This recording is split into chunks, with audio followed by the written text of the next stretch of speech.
안녕하세요. 도운담 북토크입니다. 오늘은 아주 작은 습관의 힘 두 번째 이야기를 읽어보려고 합니다. 지난 시간에는 아주 작은 변화가 어떻게 큰 결과를 만드는지, 그리고 목표를 세우는 것보다 매일 반복되는 시스템을 만드는 것이 왜 중요한지에 대한 이야기를 나눴죠. 오늘부터는 조금 더 구체적인 이야기가 시작됩니다. 그래서 좋은 습관은 어떻게 만들 수 있을까? 책에서는 행동을 변화시키는 첫 번째 법칙으로 분명하게 만들어라 라고 이야기합니다. 우리는 보통 습관을 바꾸지 못하면 의지가 부족하다고 생각하잖아요. 나는 왜 이렇게 게으르지? 왜 마음먹은 걸 꾸준히 못하지? 그런데 오늘 내용을 읽다 보면 조금 다른 생각을 하게 될 수 있습니다. 어쩌면 의지가 부족한 게 아니라 내가 무엇을 하고 있는지조차 제대로 인식하지 못하고 있거나 무엇을 해야 하는지가 너무 막연한 상태일 수도 있다는 거예요. 그럼 책의 내용을 한번 읽어볼게요. 책은 한 응급구조요원의 이야기로 시작합니다. 심리학자 게리 클라인이 들려준 이야기인데요. 오랫동안 응급구조요원으로 일한 한 여성이 가족 모임에 참석합니다. 그리고 장인을 보는 순간 뭔가 이상하다는 걸 느껴요. 장인은 괜찮다고 했지만 그녀는 그냥 넘어가지 않았습니다. 병원에 가서 검사를 받아보자고 했고 검사 결과 심장으로 이어지는 주요 동맥이 막혀있다는 사실이 발견됩니다. 그런데 재밌는 건 그 여성 역시 처음에는 자신이 왜 장인을 보고 이상하다고 느꼈는지 정확하게 설명하지 못했다는 거예요. 그냥 보자마자 뭔가 잘못됐다는 걸 느꼈던 겁니다. 나중에 그 이유를 알게 됩니다. 응급구조요원으로 오랫동안 일하면서 심장에 문제가 생긴 사람에게 나타나는 미세한 특징들을 수없이 봐왔던 거예요. 그 경험이 반복되면서 하나의 패턴으로 자리 잡았고 이제는 일일이 생각하지 않아도 자동적으로 그 차이를 알아차릴 수 있게 된 겁니다. 책에서는 이런 사례를 통해 우리의 뇌가 어떻게 반복되는 경험에서 신호를 찾아내는지를 설명합니다. 우리가 어떤 행동을 반복하면 뇌는 그 과정에서 중요한 신호를 찾아냅니다. 그리고 시간이 지나면 그 신호를 굳이 의식하지 않아도 반응할 수 있게 됩니다. 바로 이 과정에서 습관이 만들어집니다. 처음에는 의식적으로 해야 했던 행동이 반복될수록 점점 자동화가 되는 거죠. 운전을 처음 배웠을 때를 생각해보면 쉽습니다. 처음에는 정말 자신이 없죠. 브레이크도 신경 써야 하고 사이드미러도 봐야 하고 차선도 봐야 하고 속도도 확인해야 합니다. 하나하나 의식적으로 생각해야 해요. 그런데 운전에 익숙해지면 그 많은 행동을 거의 자동적으로 합니다. 습관도 마찬가지입니다. 그런데 여기에는 문제가 하나 있습니다. 좋은 행동만 자동화되는 게 아니라는 겁니다. 나에게 도움이 되는 행동도 습관이 되지만 나에게 좋지 않은 행동 역시 반복하면 습관이 됩니다. 그리고 너무 익숙해지고 나면 내가 그런 행동을 하고 있다는 사실조차 잘 인식하지 못합니다. 그래서 첫 번째 단계는 무언가 새로운 걸 시작하는 것이 아니라 지금 내가 무엇을 하고 있는지를 알아차리는 것이라고 이야기합니다. 책에서는 일본 철도 시스템에서 사용하는 흥미로운 방법이 나옵니다. 일본 철도 직원들은 열차를 운행하면서 여러 가지를 확인할 때 그냥 눈으로만 보지 않습니다. 손가락으로 가리키고 그것을 큰 소리로 말합니다. 신호를 확인하면 신호를 가리키고 속도를 확인할 때는 계기판을 가리키고 현재 상태를 입으로 말합니다. 책에서는 이것을 가리키고 외치기라고 소개합니다. 눈으로 이미 보고 있는데 왜 굳이 손가락으로 가리키고 입으로까지 말할까요? 무의식적으로 지나칠 수 있는 행동을 의식의 영역으로 끌어오기 위해서입니다. 자동적으로 처리하던 것을 보고 가리키고 말하면서 다시 한번 확인하는 거예요. 그리고 저자는 이 방법을 우리의 습관에도 적용해 볼 수 있다고 이야기합니다. 바로 습관 점수표입니다. 방법은 생각보다 단순합니다. 아침에 일어난 순간부터 내가 하는 행동을 차례대로 적어보는 거예요. 일어난다, 알람을 끈다, 휴대전화를 확인한다, 화장실에 간다, 양치를 한다, 커피를 마신다, 옷을 입는다, 출근한다. 이렇게 평소에 너무 자연스럽게 해서 굳이 생각하지 않았던 행동까지 적어봅니다. 그리고 하나씩 살펴봅니다. 나에게 도움이 되는 습관인지 해가 되는 습관인지 아니면 어느 쪽도 아닌지 좋은 습관에는 플러스, 나쁜 습관에는 마이너스, 중립적인 습관에는 등호를 표시하는 식입니다. 그런데 여기서 중요한 건 당장 고치려고 하지 않는 겁니다. 일단 판단하기보다 자신의 행동을 관찰합니다. 나는 눈을 뜨자마자 뭘 하지? 일을 시작하기 전에는 뭘 하지? 집중력이 떨어지면 나는 자동적으로 뭘 하지? 잠들기 전에는 무엇을 하지? 그동안 너무 익숙해서 보이지 않았던 행동을 다시 눈에 보이게 만드는 겁니다. 왜냐하면 존재하는지도 모르는 습관은 바꾸기도 어렵기 때문입니다. 그런데 내가 가진 습관을 알아차렸다고 해서 새로운 습관이 저절로 만들어지는 건 아니겠죠? 그래서 책은 이제 새로운 행동을 실제로 시작하는 방법으로 넘어갑니다. 여기서 나오는 것이 실행 의도입니다. 우리가 새로운 습관을 만들 때 흔히 이렇게 생각합니다. 운동해야지, 책 읽어야지, 일찍 일어나야지. 하지만 이것만으로는 부족할 수 있습니다. 왜냐하면 언제 할 것인지, 어디에서 할 것인지가 없기 때문입니다. 그래서 책에서는 행동을 아주 구체적으로 정하라고 합니다. 형식은 단순합니다. 나는 언제, 어디에서 어떤 행동을 할 것이다. 예를 들어 운동을 열심히 해야지가 아니라 월요일 오후 6시에 체육관에서 운동한다. 이처럼 만드는 거죠. 책에서는 실제 연구를 통해서도 이런 차이를 보여줍니다. 운동을 해야 한다는 정보만 받은 사람, 운동의 장점에 대한 동기부여를 받은 사람, 그리고 언제 어디서 운동할지 구체적으로 계획한 사람을 비교했을 때 실제로 행동으로 이어지는 데에는 구체적인 계획을 세운 것이 큰 차이를 만들었습니다. 우리는 자꾸 동기가 생겨야 행동할 수 있다고 생각합니다. 하지만 책에서는 동기보다 먼저 행동할 시간과 장소를 분명하게 정하는 것이 중요할 수 있다고 이야기합니다. 언제 해야 할지가 정해져 있지 않으면 오늘 할까, 내일 할까, 지금 할까, 조금 있다 할까 계속 선택해야 합니다. 반대로 시간과 장소가 정해져 있으면 그 순간 자체가 행동을 시작하는 신호가 됩니다. 그리고 책은 여기에서 새로운 습관을 만드는 또 하나의 방법을 소개합니다. 습관 쌓기입니다. 우리는 이미 하루 동안 수많은 행동을 반복하고 있습니다. 아침에 일어나고 양치를 하고 커피를 마시고 밥을 먹고 집에 돌아오고 잠자리에 듭니다. 그렇다면 완전히 새로운 신호를 만들 필요 없이 이미 매일 반복하고 있는 행동을 새로운 습관의 신호로 사용할 수 있다는 겁니다. 책에서는 이런 방식으로 설명합니다. 현재의 습관을 하고 나서 새로운 습관을 한다.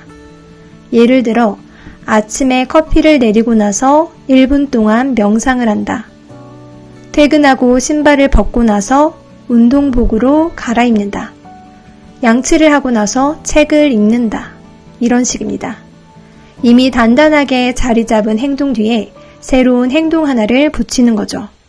그러면 새로운 행동을 언제 해야 하는지가 훨씬 분명해집니다.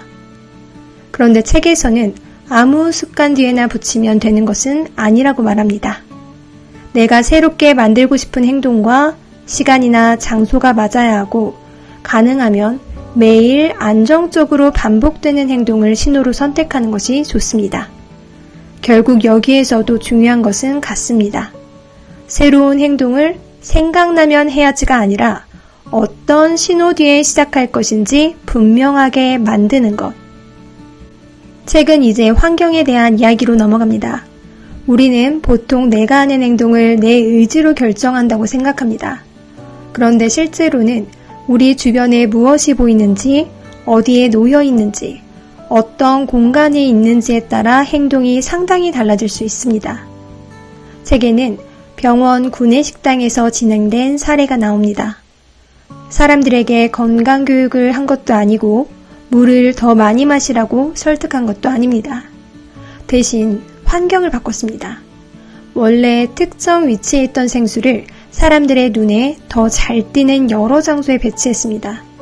그러자 사람들의 음료 선택이 달라집니다.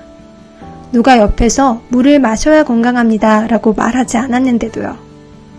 환경에 있는 신호가 바뀌자 사람들의 행동도 달라진 겁니다. 책에서는 이를 통해 좋은 습관을 만들고 싶다면 그 행동을 떠올리게 만드는 신호를 눈에 잘 보이게 하라고 이야기합니다. 약을 챙겨 먹고 싶다면 매일 눈에 띄는 곳에 두고, 물을 많이 마시고 싶다면 물을 눈에 보이게 두고, 기타 연습을 하고 싶다면 기타를 케이스 안에 넣어두기보다 눈에 보이는 곳에 두는 겁니다. 책을 읽고 싶다면 책을 책장 깊숙한 곳에 꽂아두는 것보다 내가 자주 앉는 곳 가까이에 두는 거죠. 그러면 그 물건 자체가 행동을 떠올리게 하는 신호가 됩니다. 결국 습관을 만드는 과정에서 의지력을 계속 끌어다 쓰는 것보다 좋은 행동의 신호가 자연스럽게 눈에 들어오도록 환경을 만드는 것이 더 효과적일 수 있다는 이야기입니다. 그리고 환경에 대한 이야기는 여기서 조금 더 깊어집니다. 책에서는 우리가 단순히 물건 하나에 반응하는 것이 아니라 그 물건이 있는 장소와 상황, 즉 맥락 전체에 반응할 수 있다고 설명합니다. 예를 들어 같은 소파라도 누군가에게는 책을 읽는 장소일 수 있고, 누군가에게는 TV를 보는 장소일 수 있고, 또 누군가에게는 휴대전화를 보며 간식을 먹는 장소일 수 있습니다. 소파가 특정 행동을 만드는 게 아니라 그 장소에서 어떤 행동을 반복했는지가 중요한 겁니다. 같은 공간에서 같은 행동이 반복되면 나중에는 그 공간에 들어가는 것만으로도 특정 행동이 자연스럽게 떠오를 수 있습니다. 그래서 책에서는 새로운 습관을 만들 때 가능하다면 새로운 환경에서 시작하는 것도 좋은 방법이라고 이야기합니다. 새로운 공간을 만들기 어렵다면 하나의 공간 안에서도 용도를 구분해 볼 수 있습니다.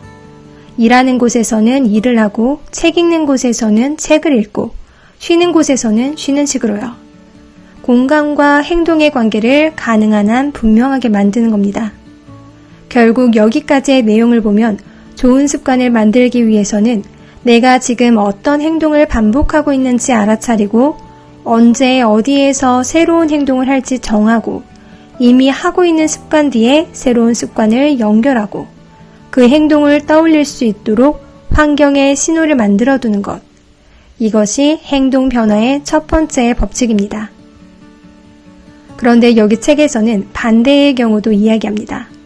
좋은 습관을 만들기 위해 그 행동을 불러오는 신호를 분명하게 만들었다면 나쁜 습관을 피하고 싶을 때는 어떻게 해야 할까요?